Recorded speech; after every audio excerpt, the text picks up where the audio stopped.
Ladies and gentlemen, boys and girls, you are listening to Ratchet and Respectable with Demetria L. Lucas.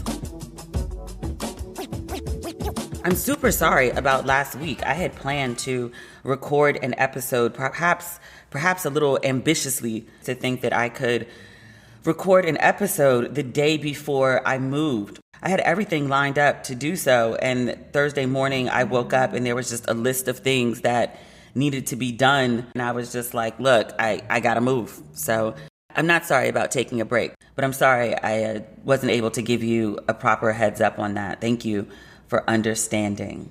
As I record this week, I'm recording late. It's Monday night at 9:14 PST, so midnight on the East Coast. I'm still not fully up to speed on everything. I just got internet access in my apartment yesterday, so I've been down since Friday. So I'm halfway back in business.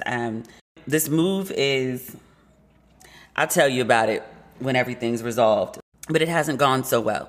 So I'm looking into resolutions for that now. I'll leave it at that. As of right now, the world is waiting for a verdict in the Derek Chauvin trial. That thing is a mess. Actually, you know what? Let's talk about some Black excellence first. I like to start off on a good note. Bethann Hardison, she was featured in British Vogue. She's been one of my mentors for years. The images are gorgeous. If you haven't seen them, please give them a Google when you have a chance.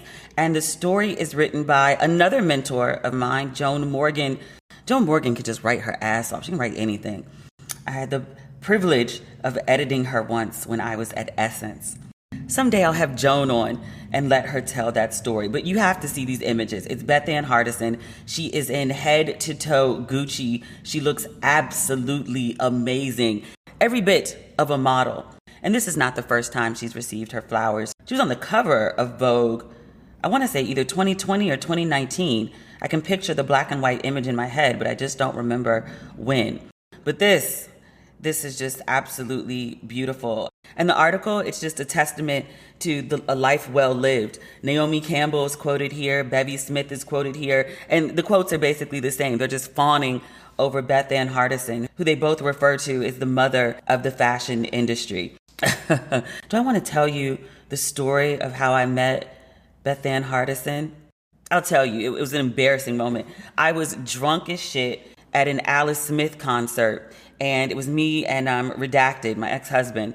It was right before my reality show was set to come out, and there was a lot of buzz about it. There was a lot of press about it. I knew from the moment I signed the contract that it was something that I shouldn't have done, that it wasn't the right vehicle for me. I was dealing with my own insecurities about, accomplishment and being seen and leaving Essence and no longer being Demetria from Essence and just sort of being Demetria and what that meant at the time. And I wanted to be Demetria from or Demetria on or something like that. Like at the time, just being Demetria wasn't enough for me.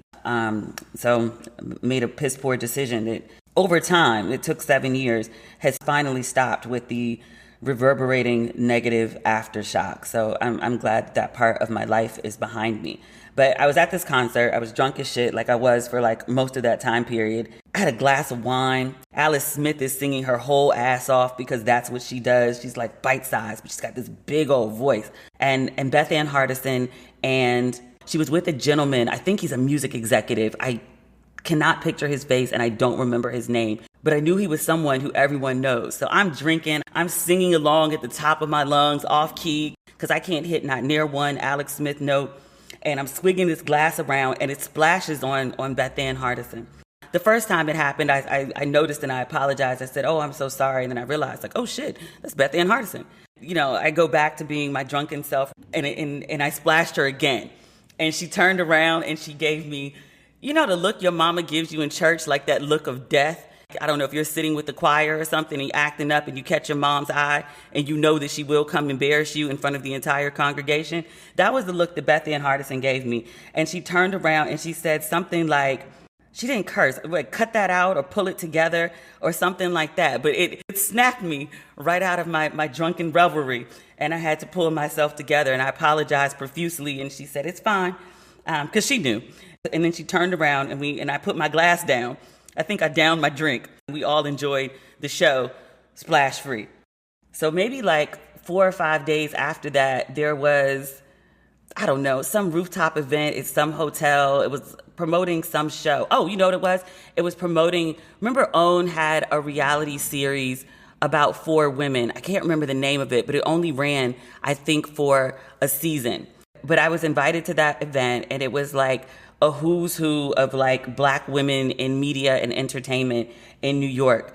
I want to say it was a sit-down dinner. BET was the sponsor. I remember I did an interview on the terrace with them. I don't know that it ever ran. I say all that to say, I go, I sit down, it's assigned seating, and who would be at the table that I was seated at but Bethann Hardison.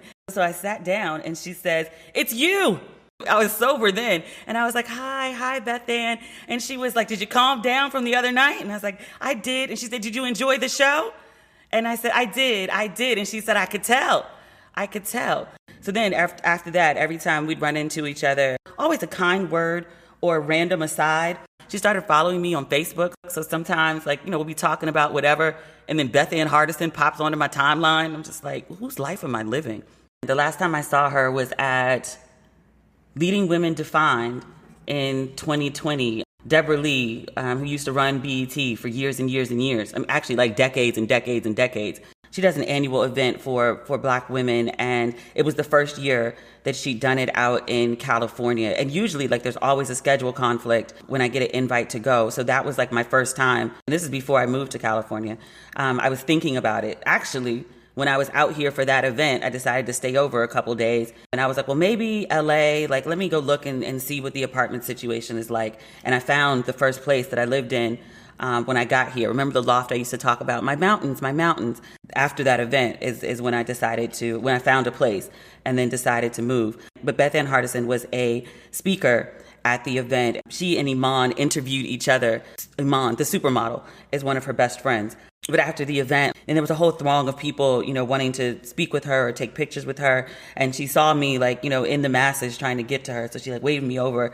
And she was like, "How are you? Like, I haven't seen you. And I heard you left New York." And I was like, "Yeah, I'm in DC. I'm trying to figure it out." And she's like, "Well, it's been a while. So what have you figured out?" And she was the first person I told that I was like, I think I'm going to, actually move to California. I'm going to go look at it. I'm going to stay over a couple extra days while I'm out here and look at apartments and see what comes. And she was like, "Yeah, I think that'll be good for you." New York people never like to hear anyone leaving New York, even though some mass exodus out of New York. Most of my New York friends, most of my New York squad that I came up with in my 20s and early 30s, most of them actually live in LA now. But there's always been this weird stigma about, New York people leaving for the West Coast and going Hollywood. So when Bethann Hardison was like, good, I think that'll be good for you, I was like, okay, like, I appreciate the vote of confidence. That's the last time I saw her. I've spoken to her, at least on social media. I say all that to say that you should definitely check out her latest feature in Vogue. It starts with she and Joan are sitting in Bethann Hardison's Gramercy Park apartment, which is a sexy part of the city. Joan describes that, quote, "They are surrounded by collections of things that reveal her affinities. There are statuettes from her beloved Mexico, where she's had an abode since the 90s. She has other homes in Marrakesh and New York State's Hudson Valley. She's got jewelry acquired over many years of travel and copious amounts of art, some from the Caribbean and some gifted by friends now gone: David Bowie, Keith Harding, Andy Warhol, and Jean-Michel Basquiat. She has postcards from when the artist sold them on downtown street corners for less than the cost of today's greeting cards." Do you know how much those things are probably worth? I'm scrolling the site right now. Like, these pictures are so decadent. Oh my God, they're so beautiful. Oh, for those of you who don't know who Bethann Hardison is, and like, I hear you fawning, I hear this name, but who is she? I'll read you Joan's words, because Joan just be writing. I need Joan to come on the show and talk to me about anything Joan wants to talk about. I'm obsessed with Joan Morgan. And just to be clear, I'm name dropping because I'm proud of people. Please believe, like, I got ain't shit friends that I never mention to y'all because they ain't doing shit and they ain't shit, but they my friends nonetheless, just to be clear. And I'm reading Joan now. A highlight reel of the now 78-year-old's extraordinary career in fashion begins in the 1960s in the New York garment district. She was the first Black salesperson to work in a showroom, as an office manager, and as a fit model. By the 1970s, she joined a cohort of groundbreaking black models, including Beverly Johnson, Billy Blair, Alva Chin, Pat Cleveland, and Hardison's best friend, Iman. She's walked runways for Willie Smith, Calvin Klein, Perry Ellis, Anne Klein, and Oscar de la Renta. Perhaps Hardison's most famous walk was the 1973 Battle of Versailles fashion show. Pause. Have you seen that documentary? I don't remember where I was. I was on some retreat, and the woman who did the documentary, and her name fails me, it's late, bear with me. She was doing screenings of that documentary. I think it actually made it to market. But if you've never seen the Battle of Versailles, go look up this documentary. It's like OG Black excellence. You will love, love, love. But the Battle of Versailles, it pitted American designers against French houses in the name of raising funds for the Palace of Versailles. Bethann closed the show for designer Stephen Burrows, an exhibition of sassy Brooklyn fierce that whipped the crowd into a stomping, cheering frenzy. She's been a creative director and producer for Issey Miyake and Valentino, a swimwear designer for brand Ibiza, and an agent at Click Model Management, which she left in the 80s to start her own agency, Bethann Management. Also in the 80s, she founded the Black Girls Coalition with Iman, giving models such as Naomi Campbell a platform to speak out against the ongoing lack of representation of Black models in advertisement, editorial, and on runways.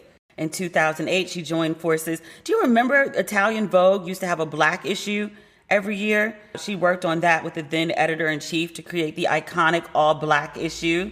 And in 2013, she wrote an open letter to the fashion capitals of the world, and I'm quoting Joan, which spelt matters out for white industry leaders in unequivocal terms. If you use one or two models consistently for 1 or 2, 3 seasons of color or none, the result, no matter the intention, is racism. The following year, she received the CFDA's Eleanor Lambert Founders Award for decades of championing diversity. Her work has been celebrated by the Black Girls Rock Awards. Shout out to Bev Bond, I love her. She's hilarious. I did this event with Joan, Kierna Mayo, and Bev Bond at the Kennedy Center. After the event was over, we were all standing outside talking, and I was with my mom.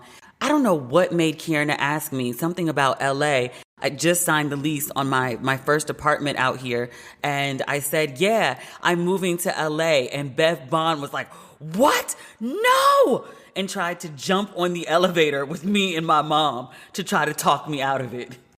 But back to Bethann Hardison, because she's 78 and the work is not done. She currently serves on Gucci's Changemakers Council since 2019. Remember Gucci had that moment with Dapper Dan? The quick recap of the backstory is Dapper Dan in the 80s was making knockoffs with the Gucci logo, and he was making stuff that Black people like to wear, and Gucci shut him down. And then fast forward, 30 years? Gucci went and created a whole look based on his designs and ran Brother Dan no coin. So there was a social media outcry about that, and Gucci decided to make right. So one of the ways that they did that was creating the Changemakers Council. And Bethann Hardison, as part of her role, she helps identify qualified recipients of the millions of dollars Gucci has allocated for community-based social justice and arts organizations. She also weighs in on selections for college scholarships for marginalized students pursuing careers in fashion, and offers insight on how to give much-needed support for up-and-coming fashion talent. She is also Gucci's executive advisor for global equity and culture engagement. She reports directly to the head of Gucci. Bethann is currently working on a memoir. There's also a documentary of her life that she's co-directing, and an acting debut at 78 on the hit series Black Lightning, where she will have a reoccurring role. Joan asked Bethann what she thinks about aging. She said, I enjoy being an elder and the wisdom that comes with it, but age is something I just don't give into. I think more about running out of time. Told you it's a must read, and I didn't even read you all the good parts. But you definitely need to pick up that issue of British Vogue, and you definitely got to log on and see these pictures. Like, stunning. Congratulations to Bethann Hardison. I know she's been lauded many times, but they outdid themselves. Edward Innifel, Edward, the EIC over at British Vogue, you outdid yourself, sir. You always do good. Actually, you always do great. You've been killing it. Like knocking American Vogue out the water. It's amazing How diversity and melanin can just pop some clothes and pop some images to life. I'd say who knew, but everybody with melanin did. I'm glad British Vogue does too. If American Vogue could get on it, they try. They just dry. While TV has been a saving grace for many of us, I'm sure by now a lot of you feel like you're caught up on every single show imaginable. If you're tired of scrolling through the same movies or shows and miss the excitement of weekly releases and brand new binge fest, then you have to get Acorn TV. Acorn TV is the largest commercial-free British streaming service that features compelling stories, exclusive premieres, and originals you won't find anywhere else. With Acorn TV, there's always something new to discover. It has hundreds of exclusive shows from around the world, including award-winning mysteries, dramas, comedies, and so much more. And Acorn TV has new releases every week, so you'll never have to worry about running out of content. From production to performances, the series you'll find on Acorn TV are exceptional and refreshing because they're cleverly written, visually striking, and featured renowned actors like David Tennant and Thandie Newton. I started watching this show, Keeping Faith. It's about a lawyer whose husband suddenly disappears and she becomes the prime suspect. A new season is streaming now. You get thousands of hours of new enthralling content on Acorn TV for a fraction of the cost compared to most streaming services at just $5.99 a month. And what I love most about Acorn TV, other than all of the choices, is that it's so easy to stream from all of my favorite devices. If you're ready for a streaming service that offers new stories, new characters, and breathtaking sceneries every week, do what I did and get Acorn TV. Try Acorn TV free for 30 days by going to acorn.tv and use my promo code RATCHET. That's ACORN.TV, code RATCHET, to get your first 30 days free. Building a presentation is a daunting task, especially if design doesn't come naturally. Presenting is much more nuanced than throwing together bullet points and charts. Part of the challenge is making an experience memorable for an audience.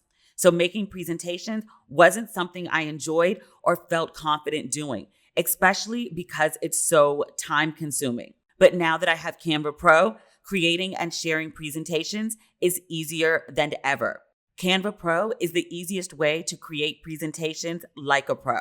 Whether you're presenting to your team, students, or clients, Canva Pro has beautiful layouts for every industry, theme, and project. If you don't know where to start, Canva Pro can help inspire your creativity with thousands of free designer-made templates that are totally customizable. Thanks to Canva Pro's time-saving tools and editing features, I can create high-quality, high-resolution presentations in minutes, and they look stunning. Plus, I can design, collaborate, share, and present on any device. I love that my designs look just as good on my desktop as they do on my iPad or iPhone. Canva Pro comes with endless extras, like 75 million premium photos, videos, audio, and graphics. You get all this and more in just one Canva Pro subscription. My favorite Canva Pro feature is that it saves all of my work, so I don't have to go searching around on my desktop or my backup drives to find what I'm looking for. Canva keeps all of my work right in one convenient place. Wow your audience with Canva Pro, the easiest way to create presentations. Right now, you can get a free 45-day extended trial. Just go to canva.me/ratchet to get your free 45-day extended trial. That's canva.me/ratchet. Canva.me/ratchet. Oh, there's this story. I thought it was just a California conversation, but it's actually a national news story. When I was looking up the deets for it, I saw it was covered in USA Today and a bunch of other places. But I've been following this story of Bruce Beach. It's currently known as Manhattan Beach today, where the population is less than 1% Black. But back in, let me pull up my notes and get these dates right. Back in 1912, Willa and Charles Bruce bought a nice plot of land near the ocean for $1,225. That's about $30,000 in today's money. And they opened a beach resort for and by Black residents. It was not met well by the city. They were harassed by the KKK, which I read that. I was like, the Ku Klux Klan was in California? Ku Klux Klan was everywhere. But the Ku Klux Klan harassed them. City officials also harassed them. They would do dumb shit like, so the couple has this beach resort that caters to Black folks, and they would force residents to walk half a mile in either direction to access the beach, even though there was beach property right in front of the resort, just to be difficult. Or when people came to park their cars, they would set the meters at 10 minutes. So you either couldn't park your car or you'd have to constantly be running back and forth to the meter. Nuisance shit. They tried to set the property on fire. They ended up burning down somebody else's house. White people in. That's why so many people watched them and got so goddamn upset, because they were like, this is then and this is now. This isn't entertainment. I know it's horror and it's supposed to be scary, but it's hitting on the wrong notes. We're so dissatisfied with that series. Which, pause, y'all know Lena Waithe didn't write that, right? Like, she was an executive producer. And so, yes, as an executive producer, like, you know, that's your project. I get it. Because I'm also an executive producer now, I'm going to mention that as often as I want to, because that is the highlight of my life right now. I've wanted that for years and years and years. Executive producers don't have like carte blanche over their projects. You have say-so, you have input, like your commentary will be seriously considered. It won't just be brushed off. I didn't have control over the casting. I had notes to the network of what I wanted the cast to look like, but they went and cast who they thought best fit that, which I was fine with the casting. I particularly loved Deborah Joy Winans. I thought she was so excellent. But like the day-to-day of it, I wasn't involved with everything. Like there were notes that I had that, you know, it was like, yeah, like we hear you, we feel you, but we're going to keep this. Or we hear you, we feel you, and we're going to change it, but we're going to change it to something else. I wasn't footing the bill for the production. When you're footing the bill, you have much more say-so. But an executive producer does not make every single decision for the show. And if I believe there were other executive producers on the project, and that's not a defense of Lena Waithe. I don't know her to defend her. Like I met her once when I came to LA. She be out and she be everywhere. Everyone who works in the industry and has been out has met Lena Waithe. She out. She out everywhere. She likes to be out the house. She's a social woman. But I say that to say that, like, you know, like the creator of that project is a gentleman by the name of Little Marvin. That's his project. Also his project. It's not just one person who brings a series to life, but, you know, Little Marvin also worked on that project. People been going for Lena Waithe's throat. My God, they've been going for her throat. Why did I bring that up? I brought that up because we're talking about Black people buying property and being harassed by white folks. That's why I brought it up. In 1924, city officials condemned the neighborhood where the Bruce's property was located. And the local council said they needed a plot of land for a park, but they ain't built no park for another 30 years. They took these Black people shit on GP, not because they wanted it, they just ain't want Black people to have it. So the Bruces sued, rightfully so, and they sought $120,000. They were given $14,000. So after their property was taken, and obviously their spirits deflated, if not completely defeated, a member of their family, and I think this is from the USA Today article, describes the Bruces, his great-great-great-grandmother and grandfather. They were poor and totally devastated.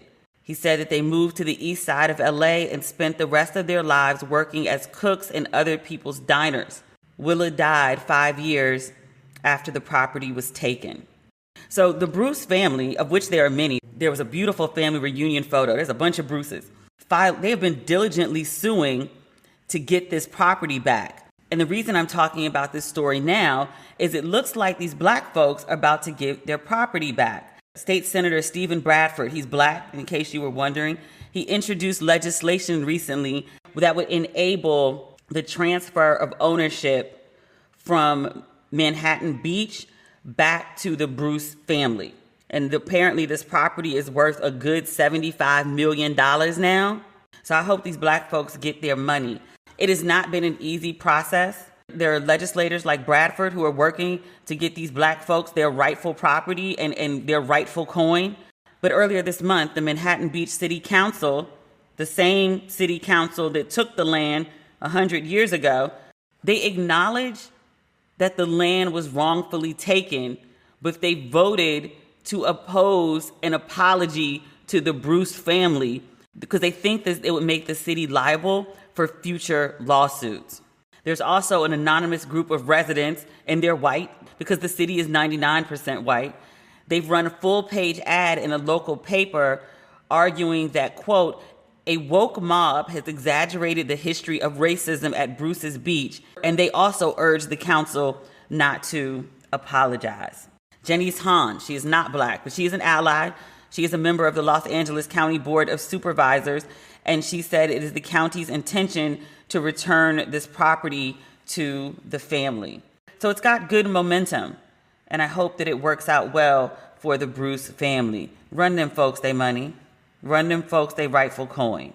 Not even thank you kindly. You shouldn't have done this shit in the first place. Now do what's right to correct your wrongs. Somebody asked the Bruce family, they said, what y'all gonna do when y'all, you get this land back? Like, what are you gonna do with it? And they were like, oh, we can lease it back to the city for use. Otherwise, it'll be private property. I think there's a, what is it called? What are those people who save folks at the beach? Come on. Lifeguards. So there's a lifeguard training facility on the property. One of the representatives from the family, they were like, yeah, we'll lease it back to them, and we're going to charge them for all the years of rent unpaid. I don't think Manhattan Beach going to have that lifeguard facility there. All them years worth of back rent, it's not going to go so well. I ain't mad at them either. I ain't mad. This counts as black excellence. Patrisse Cullors from Black Lives Matter, was the New York Post or the New York Daily News, talked about her home purchases. They ran a cover story that said Black Lives Manners, M-A-N-O-R-S. They talked about the multiple home purchases that she made in California and in Atlanta. They made it seem like she'd done it recently, but she's bought properties over time. But we talked about her on a previous episode, and I said that I hope that she would, be forthright about where her funds came from so people could shut the fuck up. But I also said she could tell everybody to kiss her black ass, and that would be an acceptable response as well. She decided to go with the forthright angle. She said that there is no connection between her home purchases and her role in the Black Lives Matter movement. She released a prepared statement. She said, to be abundantly clear, as a registered 501c3, Black Lives Matter cannot and did not commit any organizational resources toward the purchase of my personal property. Any insinuation or assertion to the contrary is categorically false. She also said that she's been paid just a total of $120,000 through the organization since 2013 for acting as a spokesperson and for her, quote, political education work. But she has not been paid since 2019. That reads like she hasn't been paid, like she's been seeking money and they didn't cut the check. I think she's not been taking a salary. I'm not sure. I'm going to give them the benefit of the doubt on that one. She also pointed out that she has many, many jobs. She does much work outside of Black Lives Matter. She has 2 book deals, one of which was a New York Times best-selling memoir. She also signed a production deal with Warner Brothers to develop scripted dramas and comedies, docuseries, and animated programming for children, young adults, and families. She's also noted that she is a public speaker, owns a gallery, has a deal with YouTube, and teaches at a private liberal arts college in Arizona. She released a statement, and she also addressed it on the Instagram on her personal page. She says, quote, I've worked multiple jobs across many organizations my entire life. I am a published author, writer, producer, professor, public speaker, and performance artist. I love my work in all of these areas, and I work hard to provide for my family. I am accountable to my community in pursuit of an abolitionist world founded in transformative justice. I do not receive a salary or benefits from Black Lives Matter Global Network Foundation, period. This effort to discredit and harass me and my family is not new, nor is it acceptable. It has taken away from where the focus should be, ending white supremacy. On top of these articles being full of lies, it is also dangerous. This is doxing, attacking someone online by disseminating private information about them. It's harmful and it's scary for people and their loved ones, especially someone who receives death threats regularly. To my fellow Black activists, You know what this is. We've seen this tactic of terror time and again. I'll admit this is a scary time for me, but I will not let this be the moment that silences me. We still have work to do. She posted this on her personal Instagram page, and she added, there's a false and defamatory article about me being amplified by media right now, and I want to make some things clear. So thank you, Patrice, for clearing that up. She's good with me. I find her answers sufficient, and I appreciate her focus on ending white supremacy. That's what we should all be working for, not where this black woman gets her rightful and legal coin. I was going to say, speaking of black women causing a ruckus, yeah, I will say that. Maxine Waters, Auntie Maxine, she is in the news. She's out in Minnesota to show her support for the protesters in response to the killing of Daunte Wright and also to support his family. As I mentioned previously, we're still awaiting the verdict for the Derek Chauvin trial. I don't know how that's going to play out. I mean, I obviously hope that he is found guilty. I don't think that that's actual justice. George Floyd is dead. Derek Chauvin is not. Even a life in prison, it might be a hard life, but it's a life nonetheless. I also recognize, and I think I said this, that this is America. It could go either way. Like, I remember I was in 8th grade when the Rodney King verdict came in, which probably means that video surfaced when I was in 7th to go through a whole trial and get a verdict. But I remember like seeing that Rodney King video, played it on a loop in the same way that's been done with George Floyd's video and other videos of black people being murdered by police or harassed or beaten. And I remember how outraged everyone was. It wasn't I can't believe this happened, but every black person either has a story or knows someone with a story of some crazy encounter with the police. But the outrage wasn't seeing it. The outrage was it being recorded, and now everyone could see what black folks have been talking about forever. But I remember thinking, like, there's no possible way they can't find these cops guilty because it's on tape.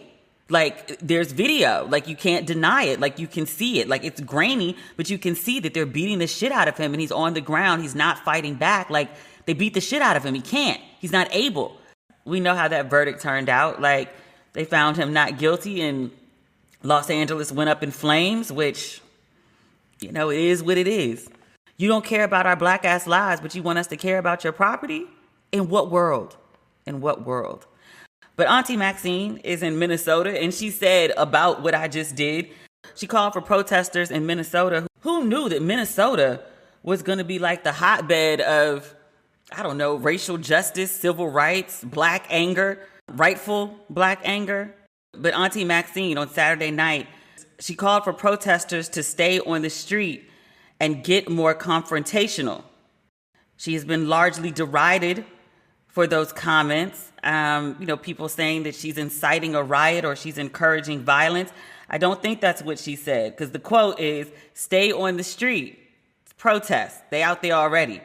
Get more confrontational. Okay. Maybe I'm unclear, because I remember not so long ago when there was a president of the United States, and he told people, if you don't fight like hell, you're not going to have a country anymore. And he told a group of crazed white people to go over to the Capitol and to make your voices heard. Them mofos stormed the Capitol, wanted to kill the Speaker of the House, Pelosi, and wanted to hang the Vice President. They built a gallows outside the Capitol. But Republicans argued tooth and nail, no, that's not what he meant. He wasn't inciting a riot. He wasn't telling people to be violent. He wasn't telling people to storm the Capitol. I watched a whole impeachment trial about this, and a whole bunch of Republicans got up and was like, no, not what he meant. But now, these same Republicans are coming for Auntie Maxine's head. They're talking about she needs to be removed from her job. You know, she represents South Central LA. You know, them people love to riot. We just talked about Rodney King. South Central LA will riot in a minute. Stop playing with them people. They done voted Maxine Waters in 1,000,002 times. They not going to see her leave. Even if they kicked her out, all they're going to do is vote her right back in. I promise you, no one who voted for Maxine Waters has a single issue with what she said about getting more confrontational or staying in the street. They elect her to say shit like that. They like it. That's why they have her there. She represents them. She also said what I would say, like a good, like, you can't say all black people. It's some of us just wandering in the wind. I think a good 90% of black people want some like, yeah, burn the shit down. Because again, you can't keep killing black people with no sense of justice, with no punishment, and expect black people to just sit around docile and be like, well, that's okay. So she said what she said. It's caused a huge firestorm. The judge overseeing Chauvin's case, he told the defense attorney, Chauvin's lawyer, he said Maxine Waters' comments could be grounds for appealing a verdict in the trial. And let me read you the whole Maxine Waters quote, just to give it context. She said, we're looking for a guilty verdict, and we're looking to see if all the talk that took place and has been taking place after they saw what happened to George Floyd. If nothing does not happen, then we know that we got to not only stay in the street, but we have got to fight for justice. That's what she said. The defense attorney had already asked for a mistrial because of all the publicity in the case, which, like, nigga. The judge in this case, he added, weirdly, this is where he stopped making sense. I mean, in addition to even suggesting that there should be an appeal, he said, I wish elected officials would stop talking about this case in a manner that is disrespectful to the rule of law and to the judicial branch and our function. Blah, blah, blah, blah, blah, blah. He goes on to say, I think it's prejudiced us with additional material that would prejudice this jury. He added, a congresswoman's opinion really doesn't matter a whole lot. Well, if her opinion doesn't matter a whole lot, then why are you even talking about it being grounds for an appeal? Huh? Is it me? I'm so upset waiting for this verdict. I mean, I got a whole bunch of other stuff going on in my life, but this just adds to the stress of it all. I'm just on pins and needles. I really don't know what the verdict will be. I know what America is capable of. I know that America is fully capable of acquitting this man and blaming George Floyd for his own death, saying that like he had drugs in his system or heart failure or whatever. I know they about to come with some bullshit, and I'm preparing myself for it. I'm also preparing for, like, you know, Minnesota, like, clearly they like to riot. Like, that's going to happen. I don't know what will happen in other cities as well. You know, the protest over George Floyd's murder happened in every single state in the country, and then also internationally as well. I would not be surprised if America went up in flames if Chauvin is acquitted. So we'll see. We'll see. Can we get some ratchetness in this episode? I feel like we're so serious. I was reading this great New York Times article about pay pigs. Have you heard of pay pigs? The actual headline is, she gets paid just to humiliate her fans. The high-priced hustle of financial domination where pay pigs send tributes to their cash masters. So the article starts out, it talks about a woman named Mistress Marley.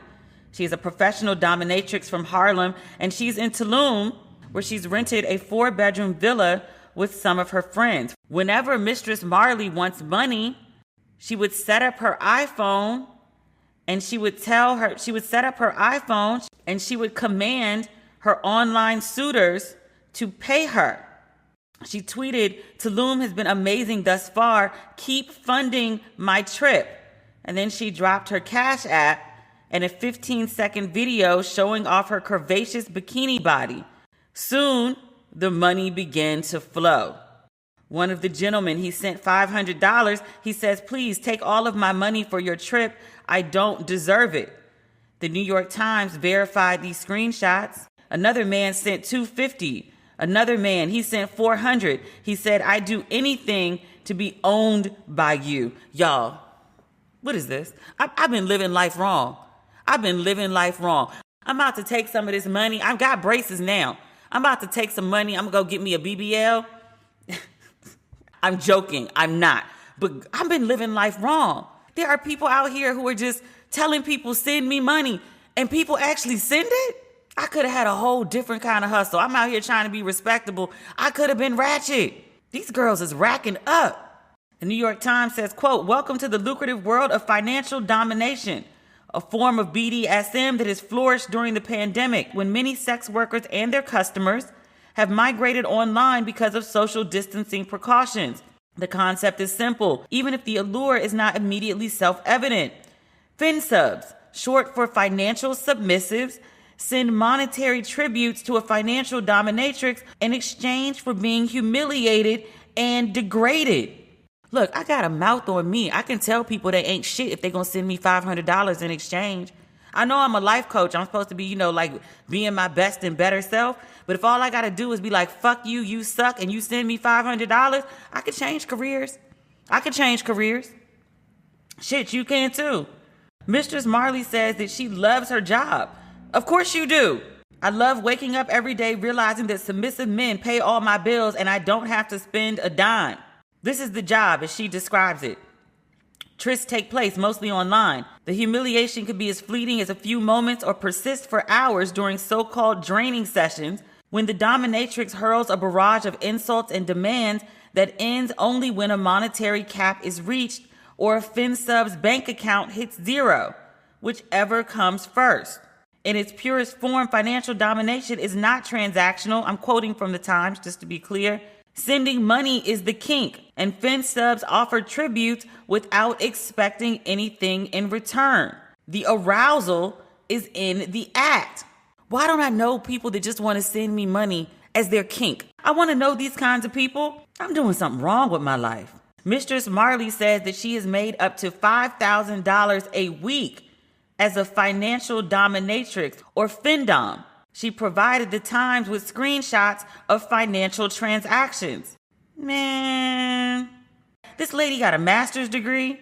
She says after graduation, she found a job in fashion as a buyer for a large corporation, but she wasn't earning as much as she hoped.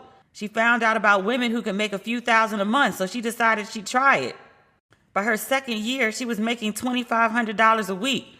That's when she quit her job in fashion. $2,500 a week, that's $10,000 a month times 12. This chick was making six figures, telling people they ain't shit.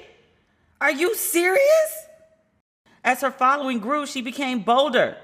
In 2019, she attended homecoming at an HBCU from which she graduated. She wore full dominatrix regalia. That's not the scandal. You know what the scandal is? She walked through homecoming at an HBCU with a white man on a leash. She said she met him a few days earlier on a social media platform for the BDSM community. The New York Times describes, she walked the man across the campus like a dog, stopping occasionally to pat his balding head. A video shows onlookers gawking and snapping photos. One attendee shared a video on Twitter with the caption, "She brought her sugar daddy to homecoming." Mistress Marley reposted it with the correction, "That's not my sugar daddy, it's my sub. He pays me to control him." Look, I walk a white man on a leash. I ain't go to a HBCU, but I could show up to one with a white man on a leash if it gives people shits and giggles. And if this mofo is paying me, are you serious right now? As hard as I work for my money, I could just be walking white men on leashes for $120,000 a year. As hard as I worked in my 20s when my waist was still snatched, I was working multiple jobs, sometimes 15 days on, 1 day off, start over again, and still wasn't making 120. This chick is making six figures walking white men on leashes, y'all. She said, for me, especially as a black woman, I see my financial gains as reparations because the majority, if not all of my clients are white men. Shit, y'all. Are there any white men that want a COVID thick black chick to walk them on leashes? Look, rent is due. I walk a white man on a leash and tell him he not shit. Gladly. You know what? For new customers, the first time I'll do it for free. If you're a white man who wants to be walked on a leash, I'll do that shit for you. For my ancestors. But you're going to have to pay me after that, though. This is crazy. The article goes on and on. It talks to other women who are in the life, but nothing's quite as fascinating as Mistress Marley. She's a cute girl, too. Man, talk about don't waste your pretty. That's not what the phrase meant, but it applies here. Shit. Look, when y'all see me in a don't waste your pretty shirt now, know that I'm thinking about multiple things. I'm thinking about the respectable, but I'm also thinking about Mistress Marley and the Ratchet and her reparations. Okay, now the article's going back to Mistress Marley. She's recounting one of her draining sessions from last July. She has a sub who's a college student. She said she wore a black bra and a leather corset. She logged on to Skype. She's not even seeing these people in person. Are you kidding me? She logged on to Skype from her Harlem bedroom, and she immediately received $50 on Cash App. She said, "Good boy, now send more." He sent another 100. She then ordered him to get on all fours. He sent another 100. She said, "Good piggy, now double it." She said she picked up her phone and scrolled through Instagram like a bored teenager. When she looked up, she saw another 200. The submissive bowed his head, averting eye contact. He said, "I'm not worthy, mistress." She said, "You're right. Now get on your knees and beg." She told him he was pathetic. She said, "You'll never be able to touch this." He sent another $100 until the total hit 1,000, which took about 5 minutes. She said at the end of the session, she snapped her laptop shut without saying goodbye and posted a screenshot of her new Cash App balance. "I'm never quitting my job," she wrote in the caption. Shit. She got classes for this? I know that's more work than she's used to doing. A sis could make a good $1,000 a pop, give an hour-long session, get 20 to 30 women, that's $30,000 an hour. Sis, I hope you listening. If stupid white men want to send you their money while you talk to them like shit, earn your coin, sis. It's legal. I'm amazed at what people will spend their money on. But I ain't mad at sis for trying it, because she trying it and it's working. Shit. Your bank account should work with you, not against you. And if you believe the same, Chime is an award-winning app and debit card with no hidden fees or monthly minimums. After all, you earned your money and you deserve to keep it. Chime offers really amazing features like fee-free overdraft on up to $100 in debit purchases with SpotMe. It's like overdraft protection, but better. You can also get your paycheck, benefits, STEMI check, and tax return up to 2 days earlier with direct deposit. Oh, and this is my favorite thing about Chime. You can turn on alerts that let you know anytime your card is used and instantly block your card if something seems fishy. If you lose your debit card as much as I do, this is a bonus. Join the millions on Chime. Sign up takes 2 minutes and doesn't affect your credit score. Apply now at chime.com/ratchet. That's chime.com/ratchet. Chime is a financial technology company. Banking services provided by the Bancorp Bank or Stride Bank North America. Members FDIC. Eligibility requirements and overdraft limits apply. Overdraft only applies to debit purchases. Limits start at $20 and may be increased up to $100 by Chime. Early direct deposit depends on the payer. Out-of-network cash withdrawal fees apply. Third-party and cash deposit fees may apply. Go to chime.com/ratchet for details. I've tried a lot of different omega-3 supplements, and I've got to say, Iwi is the best one I've ever used. Their secret is algae. It's a whole nother level than plain fish oil. Here's why I love Iwi. Fish and krill get their omega-3 by consuming algae. That makes algae the original and best source of omega-3. With Iwi, you skip the middle fish and the nasty fish burps. You know how oil and water don't mix? That's what happens to fish oil in your body. Iwi's proprietary form of algae leads to 50% more absorption than fish, krill, and other algae oils. The world's highest absorption of any source of omega-3. Don't be fooled by imitators. Not all algae are created equal. Iwi's patented formula goes straight to your bloodstream. More absorption, more health benefits. In a clinical study, Iwi cholesterol helped reduce bad VLDL cholesterol by 25% on average in just 3 months. That's amazing. And to top it off, I love how Iwi's products are all sustainably sourced. Give Iwi a try and you're going to love it as much as I do. That's why I've arranged for all my listeners to get this amazing offer you can only get here. For a limited time, you can save 30% on your first purchase by going to iwilife.com/ratchet using promo code RATCHET at checkout. And be sure to watch the really cool video that shows how Iwi is better absorbed by our bodies. That's iwilife.com/ratchet. Promo code RATCHET for 30% off your first purchase. iwilife.com/ratchet, promo code RATCHET. These statements have not been evaluated by Food and Drug Administration. This product is not intended to diagnose, treat, cure, or prevent any disease.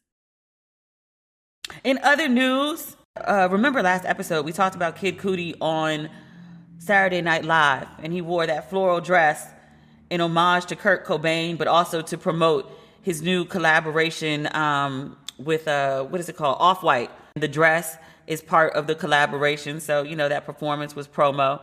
But it caused a firestorm. I wrote about it, and I told y'all these dudes cursed me the fuck out. They called me all types of slave feminist bitches. That post went viral, and they were on my ass.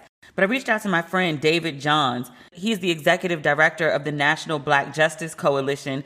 The National Black Justice Coalition is a civil rights organization dedicated to the empowerment of Black, lesbian, gay, bisexual, transgender, and queer individuals.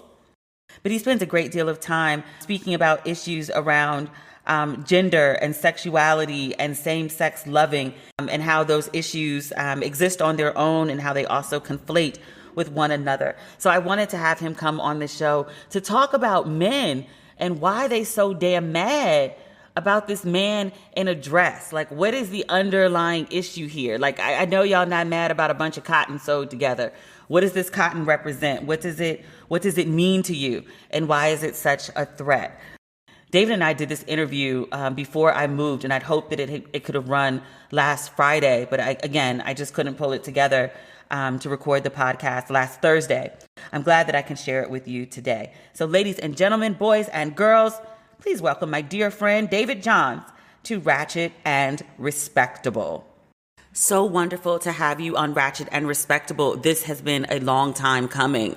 I cannot tell you how excited I am to be having this conversation with you on this platform.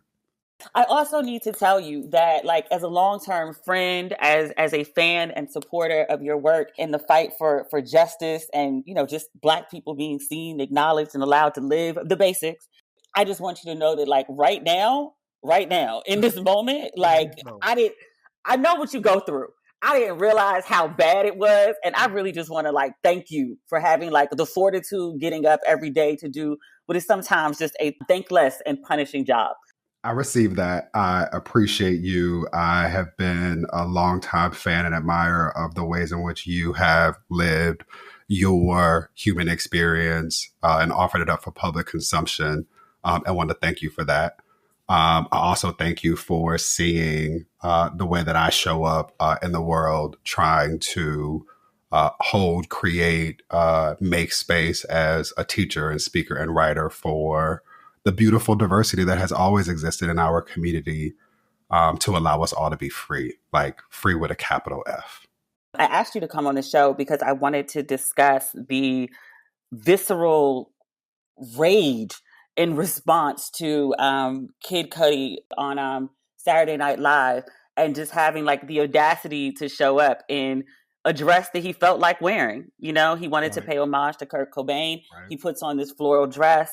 And he pays homage in other ways. But this man in this dress has sent the internet or parts of the internet into a frenzy in a way that I haven't seen before. And, like, you and I are both in this space. We talk about freedom and social justice and change and all of these things. But, like, I thought we were progressing.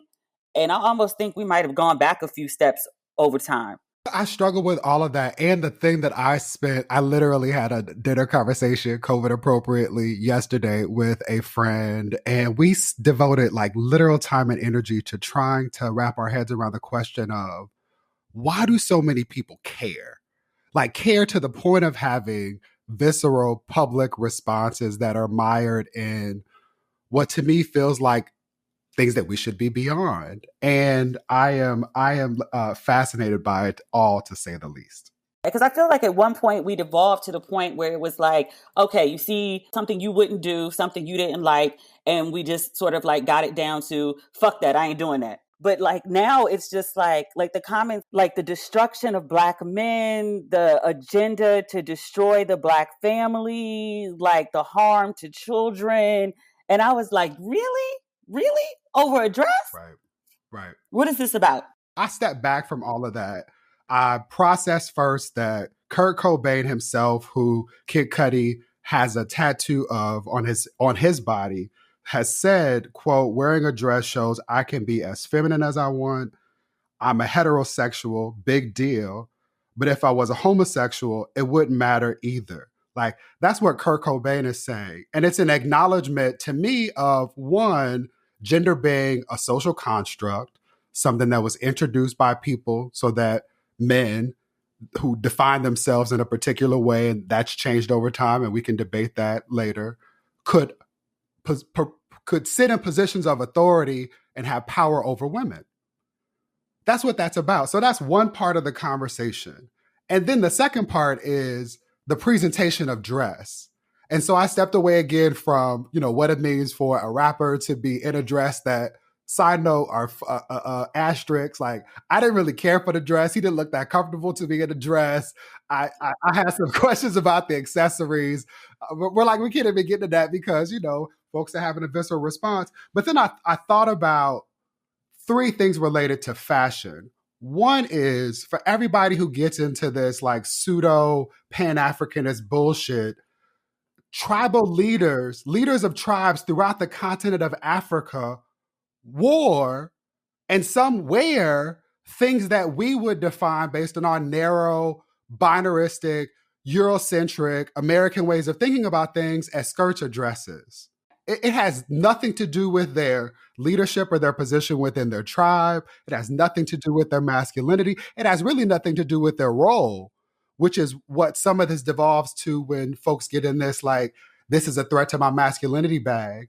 And so that's purely African as a thing, right? For all of us who are descendants and who claim to love Blackness, that's one.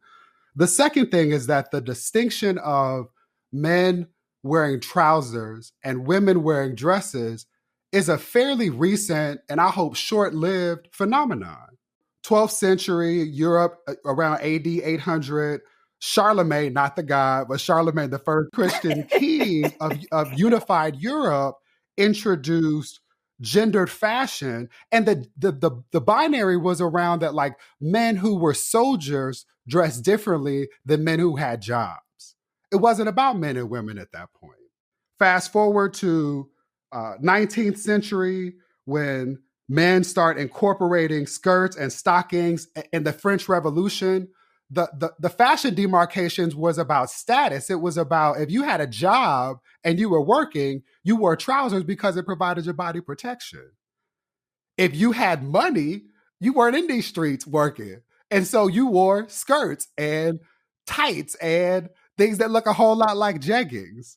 We as Americans who overconsume in the spirit of capitalism have embraced this evolution of fashion such that people who have money buy bags and shoes and belts and have the ability to play with fashion and to push boundaries and to test stuff out. We've always given performers passes. I think about like the fashion that I was just reminded of watching Earth, Wind, and Fire, right?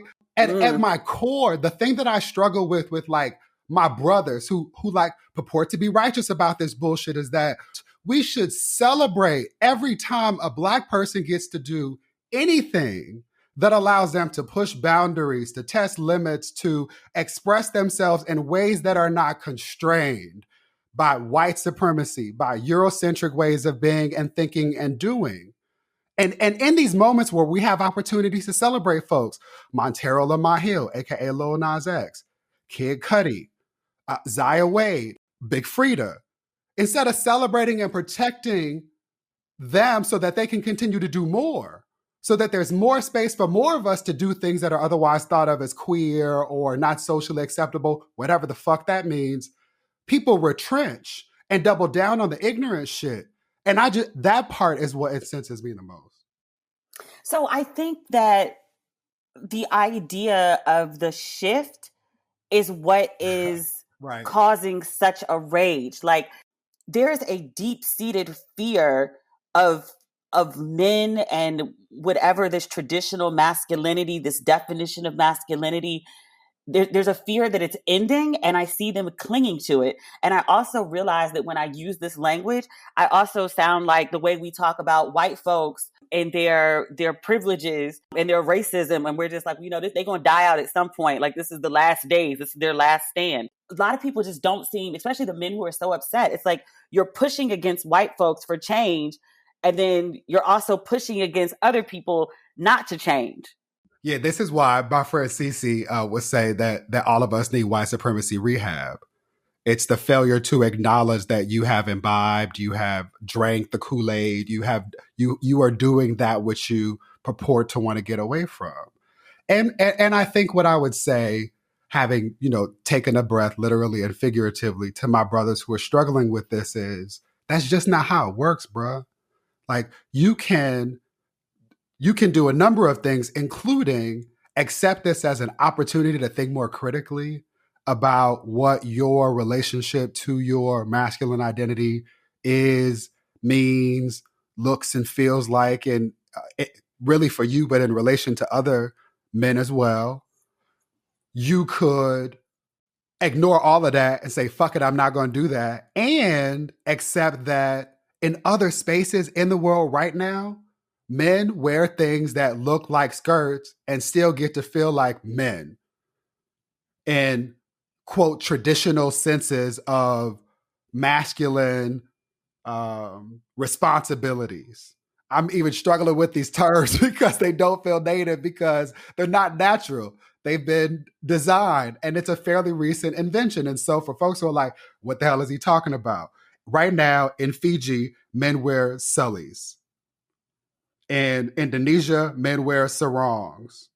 In Hawaii, men wear kapekas. I'm probably mispronouncing that, but it's spelled Kikepa. In Samoa, it's a lava lava.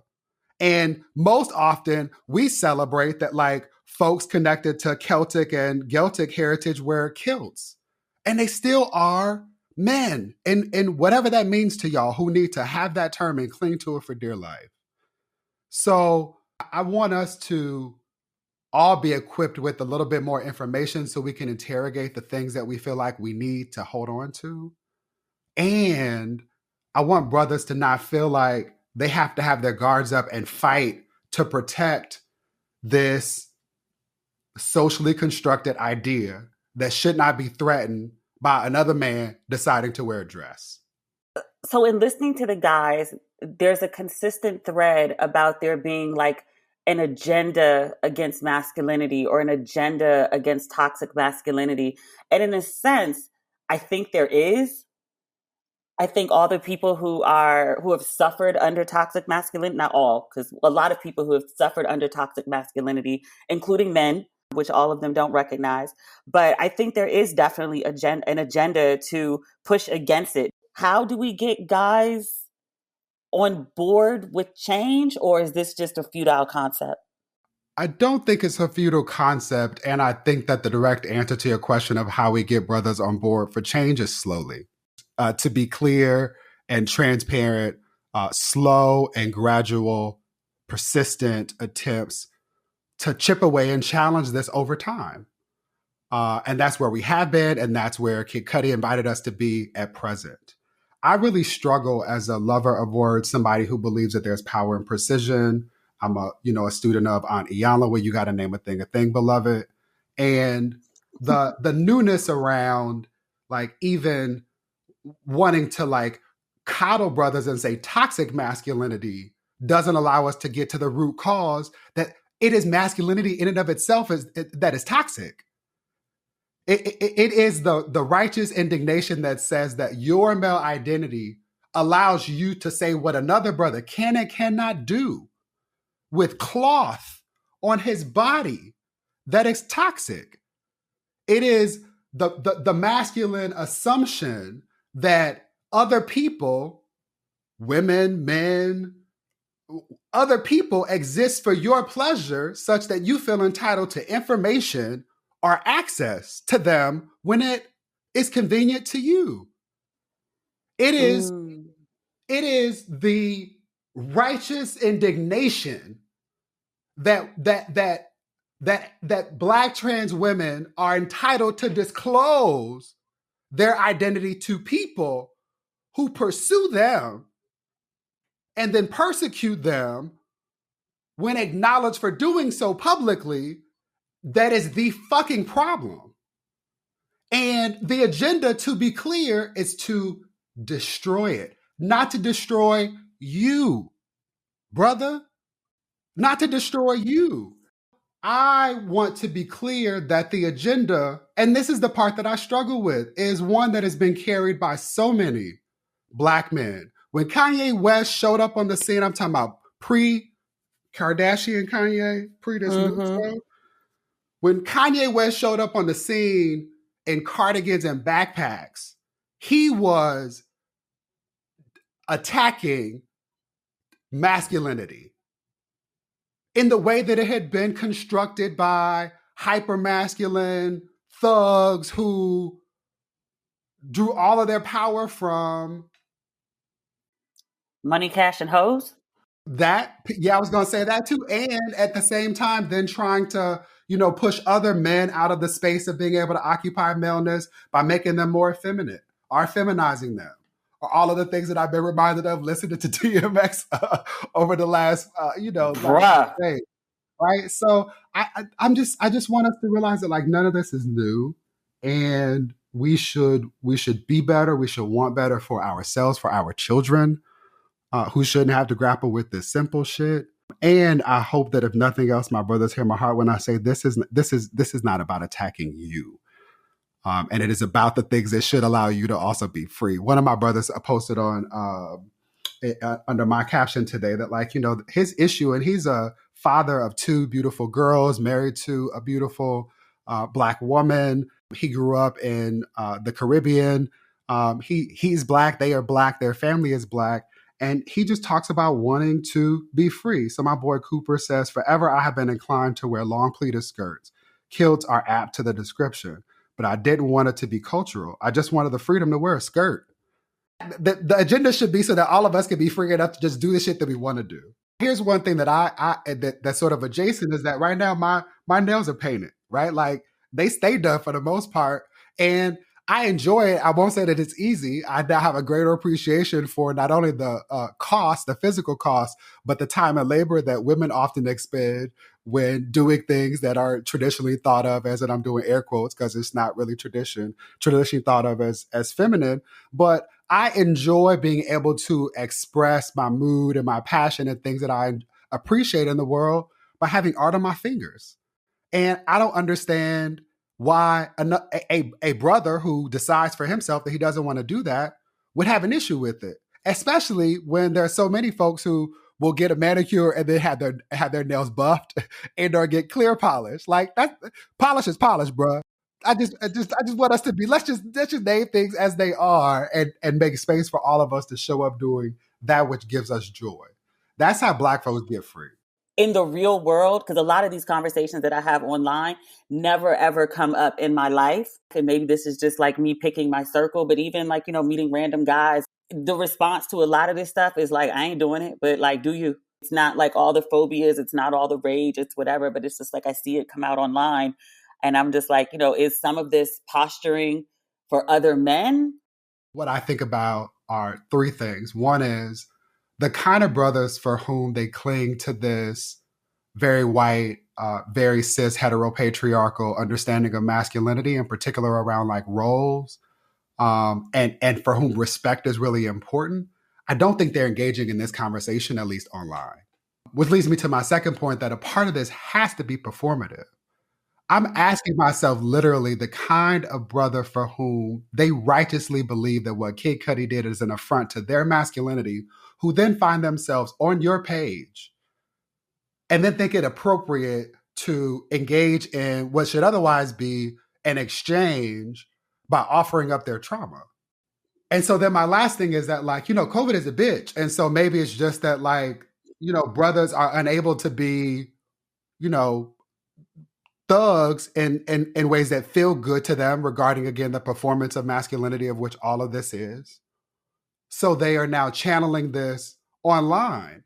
And I will just offer up for public consumption that like I've grappled with this mightily. I have an uncle, my mother's younger brother, who I've known my entire life.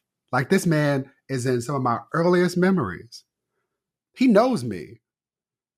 He knows where to find me, how to pick up the phone and call me. He knows the work that I do, that I lead a civil rights organization that is clear, and that as long as there have been Black people, even before the terms lesbian and gay existed, we were beautifully diverse. He knows all of that. And a week or two ago, I posted a video of Dwayne Wade demonstrating the gift that is us celebrating liberation in the way that you and I have been discussing. Like Dwayne Wade and Gabrielle Union were dope people before they had children. And to watch them evolve as a result of the gift of Zaya it is just something that all of us should appreciate being able to witness. And so I post this video of Dwayne Wade having a conversation on a podcast. I think you and I talked about it as well. And my uncle, my mother's fucking brother, comes on my Facebook page to say, I think that they've all got it wrong, that there's a gay agenda, and this should be expected because the end of the days are near, and will the real men stand up? And when I tell you that I felt a rage that I have not experienced in quite some time as an adult who has access to therapy, that I didn't know what else to do other than to tell him, because I thought, like, I have a niece who's about to graduate. I might see him at some point soon. So let me not just block him and bottle these feelings. And so my response on, again, this public platform was to say, you know me, and that you feel comfortable with this energy is signal enough for me to let you know that I will fuck you up on sight. Like, we don't even need to have a conversation about this if this is what you actually feel. Right. And at this point, I'm violating like all of Facebook's terms and conditions, because what he said was not a threat to like our anything on religious trauma, but like I'm now clearly crossing the line. And I added my mother so that he didn't feel compelled to go back and say to her and misrepresent exactly what I say. Here, you can read it for yourself. And I share all of this to say, right, like 20 years ago, I wouldn't have done that. One, because my uncle, has been to jail and has spent most of his life lifting weight and being in the gym. And my need to check his sense of maleness would have been overshadowed by thoughts of physical safety and a fear of being in jail. And my reality now is I have bail money. I don't fear being incarcerated, especially for something that I really fully believe in. And I'm also now, I am where he was 20 years ago. I am in my prime. And so, like, for me, it was this real acknowledgement that, like, you are now on Facebook saying whatever you feel is important for you to say in this moment because you feel safe. This for you is a space where you can perform.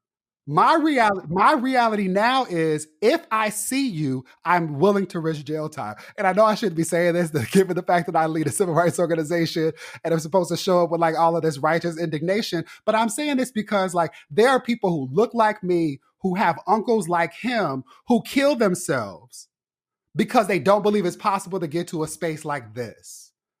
I want to be clear that, like, all of this conversation about Kid Cudi and Address is, to me, as important as Arkansas passing legislation that now prevents doctors from being able to provide life-saving care to kids who didn't ask to be born, which has everything to do with these bills that are attacking trans girls, which will impact Black trans girls from being able to play sports and feel a part of community. Like, all of this means that people die because the alternative is not like, I can't show up in the world in the way that I need to because you get to do it. The alternative to that is for folks is usually death.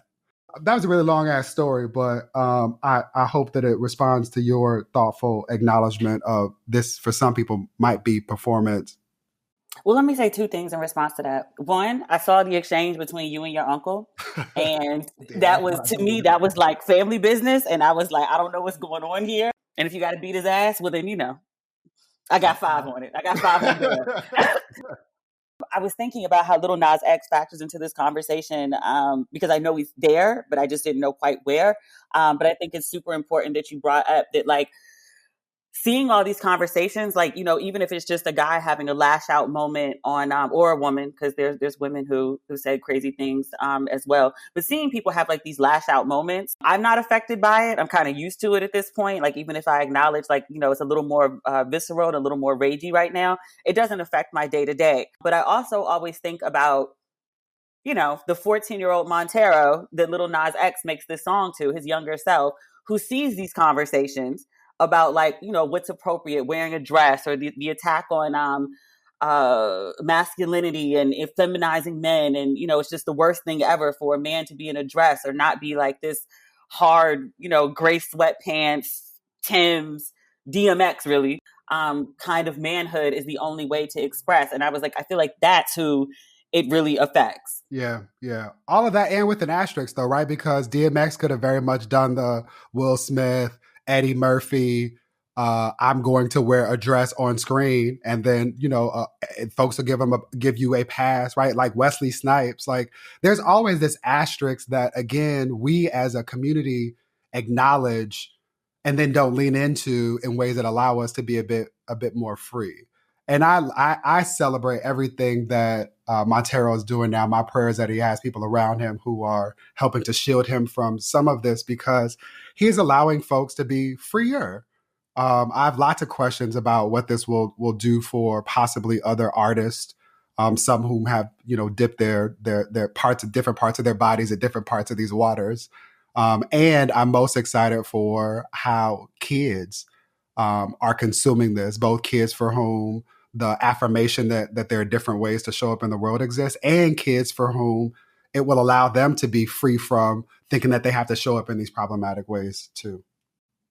Or two, like kids who, are not into any of these things, but are just like, oh, okay, that's a thing. Right. And then just go back to watching cartoons, because kids really be that level of basic. Like, people are always like, what about the kids? What about the kids?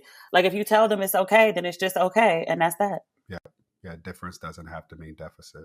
Is there anything that I didn't ask you about that you want my listeners to know about from you? I hope that if people have questions about any of the terms that I've used, or would accept the invitation to increase their competence or compassion around the intersectional experiences of those of us who are proud to be Black, as well as LGBTQIA+. I use the term same gender loving. What is the difference between same gender loving and gay or queer? So I do not use the term gay. Words matter, there's power and precision, because gay is a political identifier for white gay men. When people think about and reflect upon, and political scientists talk about the gay agenda, it is often one that is driven by and reflects the things that are important to white men who have often the benefit of leveraging privilege associated with their whiteness, and then in some spaces their gayness. So white boys get to come out, they move to neighborhoods like Hollywood, California, Chelsea, New York, Boys Town, Chicago. They get to join Stonewall associations and other clubs and get to derive power from that. Most Black LGBTQIA+ folk live with other Black folks, like generally disproportionately concentrated in the South and the states where it's legal to discriminate against us based on actual or perceived identity. And so I use a term that acknowledges that my lived experience is different than theirs. And it's a term that was created by a Black man. And it also centers love. Often when people think about gay, they think about sex, they think about deviance, they think about shame and stigma. And seldom, when people have conversations about me or members of my community, do they ever ask questions about if we are loved, and what love looks like between and amongst us. And so That's why I use the term same gender loving, acknowledging that there are a lot of folks who are like, there are too many letters under the umbrella already right now. What are you doing? But, my hope is that one day we won't need to have any of the terms, but that requires folks in positions of privilege to give up the power that they derive from that very privilege. So I use same gender loving. And where can people find you if they want to know more about you? I hope they would seek out the National Black Justice Coalition or find me at Mr. David Johns across platforms. And thank you again for making this possible. Did you pack a box? That's really what I want to know. Have you packed a box? So, my friend is in town. Okay, no more questions. Good luck with the move. Such a delight. And again, I say that about everyone. But if I don't think you're a delight, then I don't run the interviews. I've interviewed a couple people that for various reasons, I just haven't run the interview. One of them with my dear friend, I totally botched that. I was using a new recording platform and didn't download the interview right away. And it just went to the great cloud in the sky. She's a friend, but she's also kind of like a big sister, mentor, someone that I admired before I met and then deeply admired even more afterward. And so she was a get. And the interview didn't go through. She was so gracious when I told her. I was like, I fucked up. And she was like, it happens. It's like, ah. So that is this week's episode of Ratchet and Respectable. Thank you again to my dear friend David Johns for joining us. Thank you, as always, for listening. There is merch for Don't Waste Your Pretty on my website, demetriallucas.com. You can wear it proudly with the original meaning, which is, know your worth. Or you can wear it in the spirit of Mistress Marley. This is about her coin, ain't wasting a damn of her pretty. She got white men on leashes, y'all. That's like a fantasy dream. Ugh. But there's Don't Waste Your Pretty merchandise on the site. We still have the hoodies. There's a bunch of sizes, mostly 2X to 4X. But we do still have some mediums and some large. Even in the midst of the move and the things that are going on with it, I am still shipping.